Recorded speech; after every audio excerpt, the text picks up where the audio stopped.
Mandato from Madagascar. Excellence,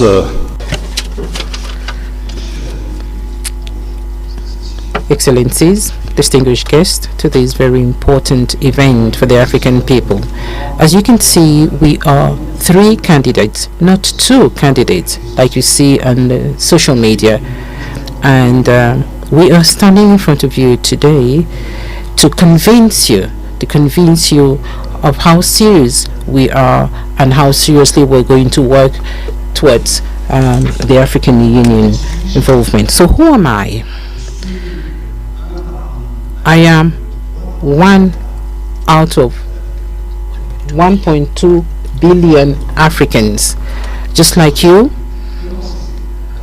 I started from very humble beginnings, from the very beginning. I was a young consultant.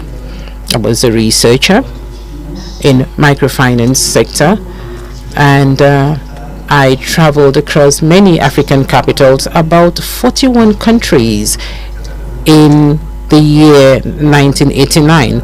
Just like you, it was difficult for me to find a job, but I did find a job which was at the level of my capacity. And just like you, I actually built my career based on my conviction that each African citizen can actually survive. And just like you, today I am standing before you because I believe that I have the confidence and the trust of the president of Madagascar, and I am proud. I am proud that I was actually supported by my country. Just like you, I've actually come a long way, and I have actually gotten to this level where I have the trust of my government. I was Minister of the Economy in my country because that is my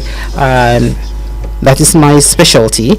I was also Minister of Foreign Affairs, and I'm here today standing before you to talk about Africa.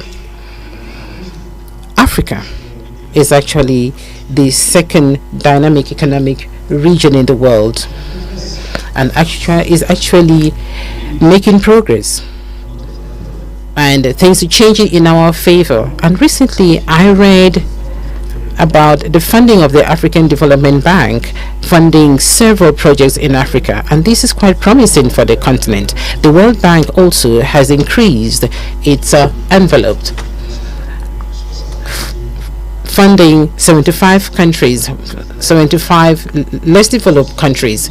And I also think that we have funding for small states. That's not a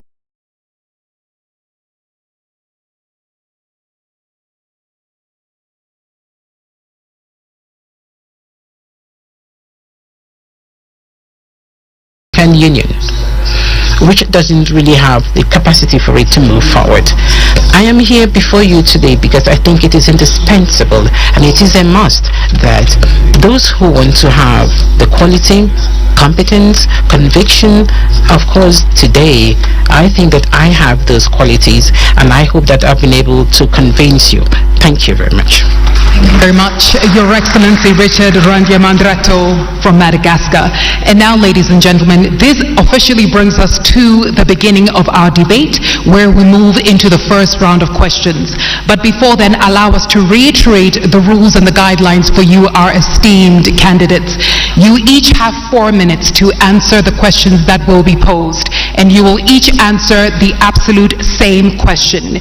Your Excellencies, with respect and humility, if you surpass the 4-minute mark, myself or my colleague will have to interrupt your response.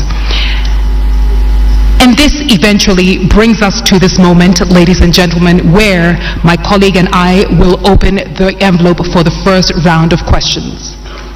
Thank you, Anita. Merci.